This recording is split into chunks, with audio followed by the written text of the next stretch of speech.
dire ce que j'en pense. Et ce n'est pas des romans, mais des romans graphiques, parce que j'aime beaucoup les romans graphiques.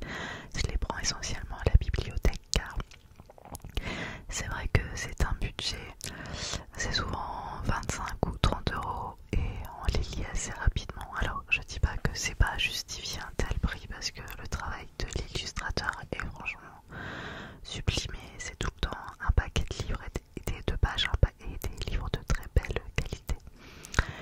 Mais c'est vrai que quand on en lit beaucoup, ça fait une sacrée somme à la fin du mois que je ne peux pas me permettre. Alors les seuls romans graphiques que j'achète, c'est quand Riyad Satouf sort quelque chose parce que c'est mon petit joujou et voilà, je peux pas m'en empêcher de l'acheter.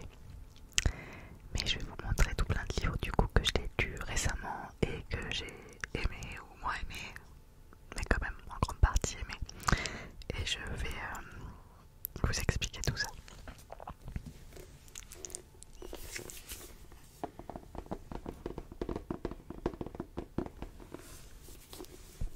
On commence avec Dans la combi de Thomas Pesquet. Je suis hyper contente de l'avoir trouvé à la bibliothèque car ça fait des années que je veux le lire. Et à chaque fois que je le cherchais à la bibliothèque, je le cherchais mal parce qu'en fait, je sais pas, à la bibliothèque de Nice, je trouve à la médiathèque, c'est mal fichu pour trouver les livres, enfin les romans graphiques. Alors généralement je les commande en ligne et ensuite je vais les chercher comme ça, ils les ont mis de côté, j'ai pas besoin de chercher. Et en fait à chaque fois quand je cherche un livre sur leur site internet, si je marque Thomas Pesquet, normalement c'est censé trouver, mais ça trouvait jamais. Je me suis dit mais c'est fou, ils n'ont pas acheté le livre alors qu'il est super connu. Il a quand même eu le prix du Public Cultura ou le Fauve d'Angoulême 2018, je sais. Et il a été tellement médiatisé ce livre que je trouvais ça incroyable. Et puis un jour j'ai tapé dans la combi de Thomas Pesquet et là je l'ai trouvé et il était dispo, donc j'ai pu le prendre. Donc je suis trop contente.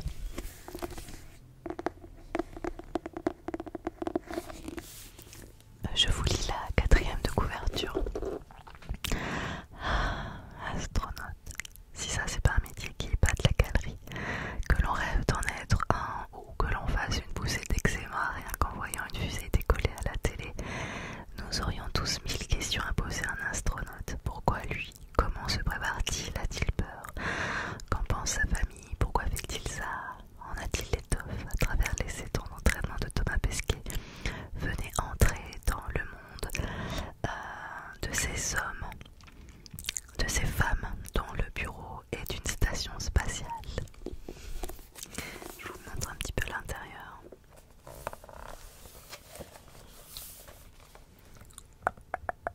C'est comme ça les illustrations. Alors, côté illustration, j'aime bien mais sans plus.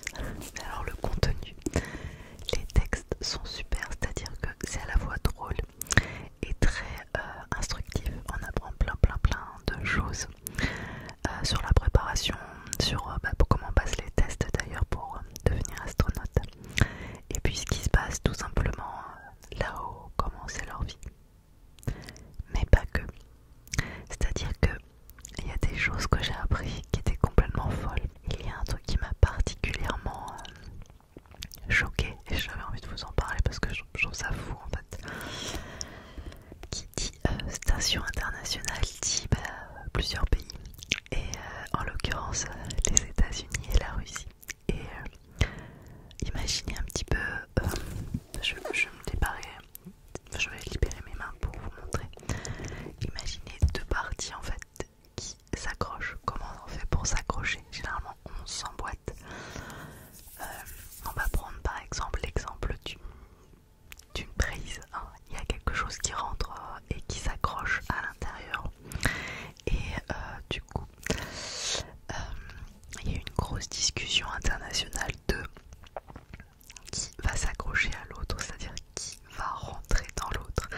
Est-ce que c'est là les États-Unis qui vont rentrer dans la partie russe ou est-ce que c'est les Russes qui vont rentrer dans la partie américaine? Autant vous dire que là à ce moment-là c'est une grosse partie d'égo, presque de dispute de maternelle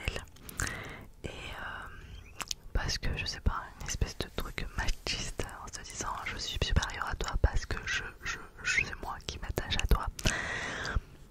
Je ne rentrerai pas dans ce débat, mais je trouvais ça hallucinant. Donc au lieu de se dire que c'est les États-Unis qui rentrent dans la Russie ou la Russie qui rentre dans les États-Unis, ils ont dit qu'ils allaient fabriquer une autre façon de s'accrocher, un truc qui se clipse l'une dans l'autre comme ça.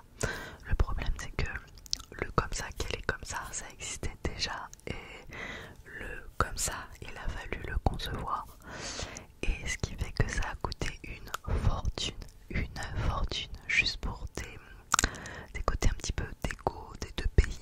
Voilà, j'ai trouvé ça complètement dingue. Ça c'était une petite anecdote qui est tirée de ce livre dans la combi de Thomas Pesquet. Mais sinon oui, on rentre un petit peu dans le personnage de Thomas Pesquet. On voit un petit peu son quotidien, ses frustrations aussi quand tout d'un coup c'est le dernier à être appelé pour aller dans sa mission et qui se dit mais quand est-ce que ça va être mon tour. Bien sûr il y a toutes ces questions de comment on fait pipi, comment on mange là-haut, mais c'est vraiment pas ça le plus intéressant à l'intérieur.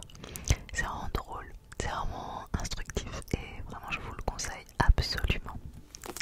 J'ai déjà été très pipelette sur ce premier livre. On passe au deuxième qui est Les reflets changeants de Aude Marmillot. Et l'autre c'était de Marion Montaigne, je vous ai pas dit. Alors je l'ai pris parce que je l'avais vu passer sur l'application Cliff. Il m'était suggéré, je vous ai déjà parlé de cette application qui permet de mettre un petit peu ce que vous lisez et d'avoir des suggestions de lecture à suivre. Et ce qui est rigolo c'est que ce livre se passe sur la Côte d'Azur. Alors moi qui suis niçoise, je trouve ça super rigolo de voir des images de chez moi, enfin des dessins. Je vous lis la quatrième de couve. Elsa, 22 ans, rêve d'amour simple et heureuse. Jean, 53 ans, rêve d'évasion et d'amarre qu'on largue. Émile, 79 ans, lui il rêve de silence, juste de silence. Ils ne se connaissent pas et pourtant le long des chemins de fer de la Côte d'Azur, leurs vies sont entremêlées. Alors oui, d'un coup on voit trois portraits différents dans ce livre. Ils se croisent de temps en temps sans se connaître. Ils se connaissent après je crois. Et l'histoire est pas ouf puisque on oublie vite. Mais par contre c'est hyper chouette quand on vient de la Côte d'Azur de voir des illustrations de chez moi. Par exemple c'est la première page. La promenade des Anglais, la prom comme on dit chez moi.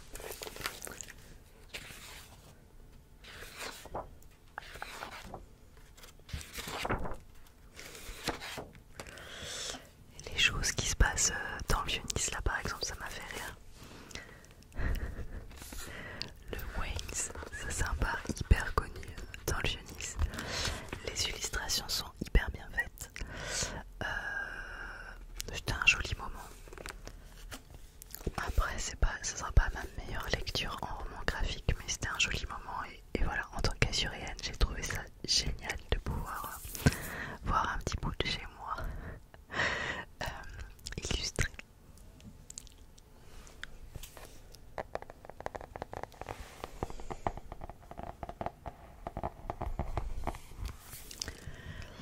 Moins qu'hier, plus que demain de Fab Caro. Fab Caro, c'est pas la première fois que je vous en parle.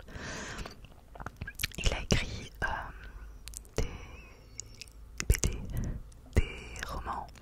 C'est lui d'ailleurs qui est derrière le nouvel Astérix qui sort là. Enfin, je sais pas quand est-ce que je vais sortir cette vidéo aussi. Astérix est déjà sorti ou va sortir. En tout cas, cet Astérix de cette année, de cette fin d'année, a été écrit par Fab Caro. Fab Caro est connu pour son côté très très décalé. Sa BD la plus connue est Zai, qui est absolument incroyablement drôle. Moins qu'hier, plus que demain, on reprend un petit peu les mêmes codes que Zai, c'est-à-dire le côté très décalé. Alors je vous montre un petit peu à l'intérieur. C'est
et j'aimerais beaucoup beaucoup beaucoup le lire. Si quelqu'un l'a lu, je serais vraiment vraiment très heureuse d'avoir votre avis par rapport à ça. Donc celui-ci, je vous lis La quatrième de couve. Baudouin, trentenaire solitaire, est enfermé dans un quotidien monotone. Son frère Luc est tout ce qui n'a pas su être, un épicurien, un esprit libre, un voyageur et séducteur. Un jour, Baudouin apprend brutalement qu'il n'a plus que quelques mois à vivre. Luc le convainc alors de tout plaquer et de partir avec lui en Afrique. Ensemble, ils vont profiter pleinement du temps qui lui reste de cette nouvelle vie qui débute, celle dont Baudouin avait toujours rêvé sans oser franchir le pas. Une histoire touchante, pleine de sensibilité, d'humour, une réflexion sur la vie et le sens qu'on lui donne. Bref, un album qui fait du bien par l'auteur de Ce n'est pas toi que j'attendais. Ah voilà, c'est Ce n'est pas toi que j'attendais. Coup de cœur, coup de cœur, coup de cœur, vraiment, je vous le conseille absolument. J'ai adoré. C'est en fait, tout a été dit sur la quatrième de couve, mais c'est bien sûr il y aura un peu la petite larme à la fin, mais il y a quand même beaucoup d'humour dans ce livre. On rigole et ça permet aussi de se poser plein de questions sur sa vie, parce que un jour on se réveille, par exemple moi j'ai 40 ans et puis on peut se dire tiens, le bilan de sa vie, est-ce que je suis là où je voulais être, est-ce que j'ai trahi mes rêves d'enfant, est-ce qu'il n'y a pas des choses que j'ai envie de faire avant de vieillir ou de mourir plus tard. Donc voilà, c'est un livre vraiment sympa et je vous montre un peu comment sont fait l'intérieur.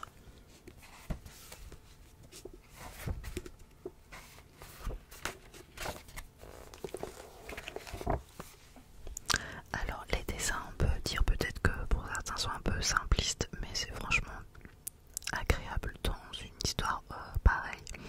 Et j'ai vraiment adoré. Je pense que vous l'avez compris un petit peu.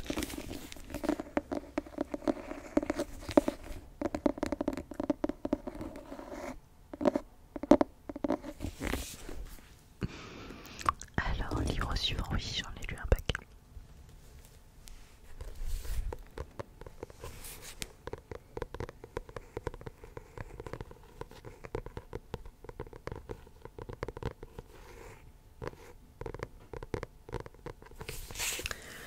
Il s'agit de Les Strates de Pénélope Bargieux. Est-ce que ça vous parle, Pénélope Bargieux?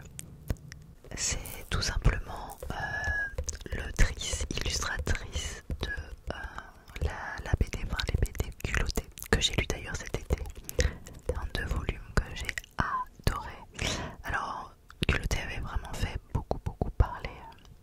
Quand c'est sorti, il y a un moucheron qui me tourne autour, c'est assez désagréable. Le moucheron m'a fait perdre mes idées. Oui, alors culotté, c'est 2 volumes de livres qui montrent les portraits de femmes qui ont suivi un peu leur instinct, qui se sont pas fait marcher dessus et qui ont été au bout de ce qu'elles voulaient.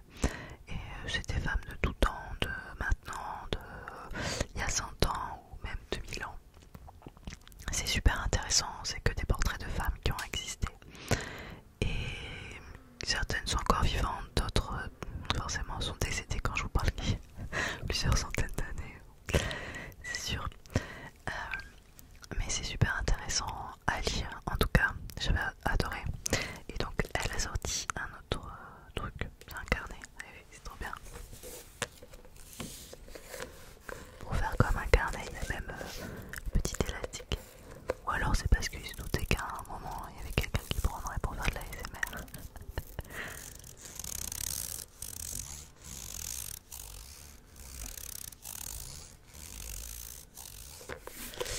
Alors l'autrice de Culotté, Eisner Award 2019, livre ici son premier récit autobiographique où histoire d'enfance et d'adolescence compose le portrait de l'adulte qu'elle est devenue. Parce que oui, voilà, c'est de l'autobiographie. C'est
combustion instantanée de la voiture, de ne pas être à la hauteur, de dire non, du jugement des autres. On est tous plus ou moins flippés, plus ou moins angoissés. Moi peut-être un peu plus que la moyenne, mais j'assume. Je vous livre ici mes peurs les plus secrètes, les petites, les grandes, les bien réelles, les plus délirantes, parce que rire de ces angoisses, c'est déjà en guérir un peu. Et parce qu'on a tous des angoisses. J'aime beaucoup aussi ces illustrations. C'est sympa comme tout. Je vous lis la première page parce qu'elle est sympa. Enfin, tout est sympa, mais c'est une belle amorce du livre en fait. On la voit déjà allongée en mode PLS. Et elle dit: touche mon front, je crois que je fais un burn-out. T'es sûr que cette pomme est vraiment bio? Taxe foncière, prélèvement mensuel. Non mais t'es folle, c'est rempli de perturbateurs endocriniens ton truc là, tu veux refiler un cancer à ta vie? Comment ça? Il y avait des devoirs à faire. Il est où le cartable? T'as fait le chèque pour la galerie sonore? Y a plus de yaourt. Qui a fini la confiture de cerise, bordel? Charge professionnelle, charge mentale, bois des angoisses, bois tout court. Laisse tomber, ça fait grossir. T'as fait tes 10 000 pas aujourd'hui. Est-ce que j'arriverai à trouver une idée pour un prochain livre? Dans 2 semaines, je reprends l'avion. Est-ce que les gens m'aiment? Mieux vaut vivre tout maintenant, à fond, très vite. Le meilleur est-il vraiment à venir? Des phrases à la con, c'est relou, tu sais, le meilleur est sans doute déjà derrière toi et t'en as même déjà profité. Attends quoi, c'est pour des conneries? Et t'en as même pas déjà, et tu n'en as même pas profité. Attends quoi, c'est pour des conneries. Te couche pas trop tard, prends ton magnésium, tu vas encore faire une insomnie. Pense à des choses positives. Il est où le bonheur? Il est où ta gueule? J'adore parce qu'en fait c'est totalement ça. C'est vraiment la société d'aujourd'hui qui nous fait une espèce de charge mentale énorme. On travaille, on a des enfants, on vit notre vie. Il y a toujours un truc. Il faut pas trop grossir, il faut assez faire de sport, il faut marcher, il faut faire ceci. Fais bien à manger, attention à pas polluer. Bien sûr c'est top tout ça, mais c'est waouh. Et à un moment on se dit mais je suis pas une machine. L'autre jour ça me fait penser que l'autre jour j'ai entendu une pub à la radio qui était une pub du gouvernement qui disait il faut 1 heure de sport intensif pas pour les ados chaque jour. Alors je trouve ça génial en fait. Mais en vrai quand? Parce que je suis pas sûre qu'il y a 1 heure de sport à l'école tous les jours. Et puis quand ils rentrent, il y a les devoirs, il y a les ceci, il y a le cela. Enfin c'est compliqué en fait de faire autant de sport. 1 heure par jour, c'est 7 heures de sport par semaine. Je suis pas sûre qu'il y ait tellement de gens qui fassent 7 heures de sport par semaine. Moi cette année je me suis remise au sport. Je me suis inscrite à l'aquagym, c'est cool. J'aimerais bien aller plusieurs fois par semaine, mais j'avoue que c'est compliqué. J'y vais le mardi soir parce que le mardi mes beaux-parents gardent mon fils, mais c'est compliqué d'aller plus parce que papa Curé il a des horaires décalés. Je peux pas m'absenter, mon fils de 7 ans et demi ne va pas s'auto-garder le soir parce que je fais l'aquagym. Donc tout ça en fait on met des pressions comme ça, fais ci, fais ça, fais ci, fais ça. Alors ouais, on peut faire du sport à la maison par exemple. Moi j'arrête ça parce que je l'ai fait tous les jours pendant 15-20 minutes. Avant je le faisais et je me suis accentué mon hernie discale en faisant des exercices par moi-même. Parce que vous avez beau regarder des vidéos sur YouTube pour vous dire non, fais faire ci, fais attention à ça, nanana. Il n'y a pas un coach à côté de vous et de temps en temps vous pouvez mal le faire. Et si vous n'avez pas appris avec un coach préalablement, et ben c'est la porte ouverte à faire n'importe quoi. Et voilà, moi personnellement je me suis fait plus mal que si je n'en avais pas fait de sport. Donc il faut faire attention aussi. Donc voilà, tout ça, enfin je parle du sport, mais toute la société. Et grossis pas trop, sois pas trop mec, sois à la page, t'achètes pas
c'est que c'est écrit par deux personnes, Manon Défaut et Lou Luby. C'est une écriture à quatre mains et en fait on voit toujours Colline en noir et blanc et Marley en couleur dans le livre. Généralement il y a une page entière sur Colline et une page entière sur Marley, donc une noir et blanc, une couleur, jusqu'à la rencontre bien évidemment. Et à ce moment-là, ça se mélange. On voit la couleur qui arrive chez le noir et blanc, parce que c'est Marley qui est venu en France rejoindre Colline. Donc les dessins sont super chouettes, la relation est hyper touchante. J'ai beaucoup apprécié ce livre, que j'ai découvert aussi grâce à l'application Glyph. Alors pour terminer, c'est deux livres que je vais vous montrer, mais c'est une suite en fait.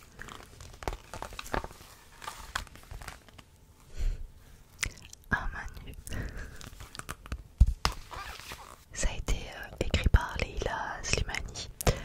C'est une journaliste à la base. Et en fait, elle avait eu un concours pour Chanson douce, il me semble. Et du coup, c'est illustré par Clément Aubrerie. Alors, côté illustration, je vous montre, je suis moyennement fan des illustrations que je trouve un peu chargées.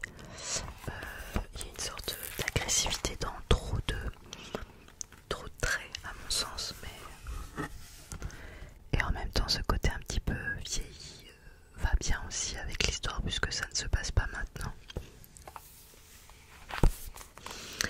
On part sur le portrait de Suzanne Noël qui est une des pionnières de la chirurgie esthétique et qui est une femme féministe qui s'est battue pour le droit de vote de la femme en France. Je vous lis l'arrière de couverture vers la quatrième. Monsieur, ce sont des idées bien rétrogrades que vous exposez là. Bientôt les femmes seront médecins, ingénieurs, avocates. Aucune nation moderne ne peut se priver de l'intelligence de la moitié de la population. Et je trouve cette phrase tellement juste. Pourquoi se refuser de la moitié de la population en termes d'intelligence pour le travail? Et là il y a marqué: cette bande dessinée est une fiction librement inspirée de la vie de Suzanne Noël. Si nous avons pris quelques libertés avec les faits historiques, nous espérons avoir su rendre grâce au destin du docteur Noël, chirurgienne féministe, femme libre et déterminée. Ah, il y a mon petit garçon qui tousse. Je sais pas si vous avez entendu. Alors, je suis partagée non pas par la BD en soi, mais par l'histoire de Suzanne Noël. En fait, oui, c'est génial de pouvoir se battre pour ses idées, de pouvoir se battre pour le droit de vote, de s'être battue pour faire de la chirurgie, de la médecine, alors que c'était pas simple. Il n'y avait pas beaucoup de femmes qui faisaient des études à l'époque, et encore moins étaient chirurgiennes. Elle est partie dans la chirurgie esthétique et franchement c'était le début. Elle a amené un peu le fait de, comment on appelait ça, le lifting. Puis elle a aussi remodelé des visages de soldats qui avaient été blessés pendant la guerre. Et puis moi ce qui me dérange dans la vie de Suzanne Noël, c'est plus le fait que qu'on soit femme ou qu'on soit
aussi, je crois, enfin qui est mort, et elle en avait un peu, elle était froide quoi. Hop, bah c'est pas grave, hop, j'avance, je continue mes trucs. Et du coup là, elle prend pas du tout soin de son mari qui est au bord de l'explosion et il se suicide devant elle. Il se tape. Et après, hop, elle continue sa vie comme si de rien n'était. Et je me suis dit, bon, ok, c'est cool de. Ok, d'accord, c'est bien ces idéaux, c'est bien de se battre pour des idées, voilà, c'est très bien, mais faut pas non plus oublier l'essentiel, c'est-à-dire ses proches. Et ça, qu'on soit un homme ou une femme, il y a des choses où je comprends pas.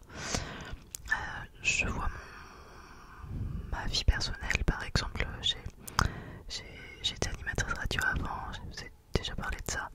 Bah voilà, c'est pas pour ça que je suis devenue quelqu'un qui ne fait pas des choses pour elle, ou qui ne travaille pas, ou qui qui me suis laissée abattre. C'est juste que les horaires ne convenaient pas par rapport à ma vie de famille. Du coup, bah, j'ai arrêté pour pouvoir voir grandir mon fils. Et je suis partie dans la presse écrite. Et je m'éclate, je suis heureuse, mais je voulais absolument pas sacrifier mon fils pour ma passion, la radio.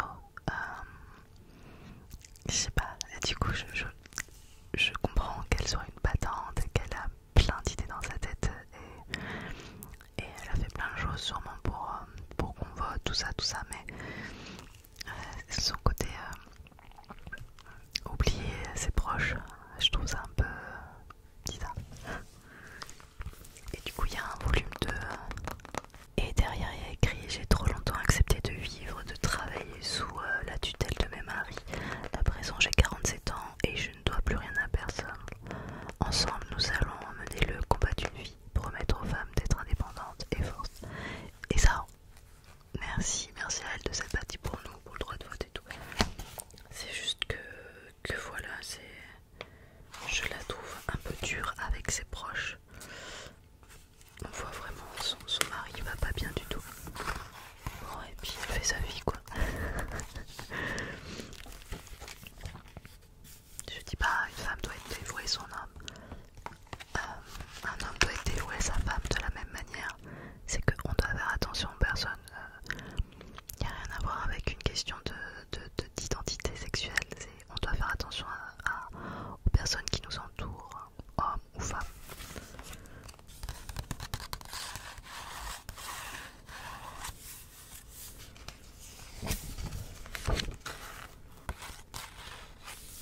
Voilà un peu mes petites lectures romans graphiques du moment. D'ailleurs, je suis un peu curieuse. Qu'est-ce que vous êtes en train de lire en ce moment? Est-ce que vous lisez des romans graphiques? Si oui, est-ce que vous en avez lu de ma pile? Est-ce que vous en avez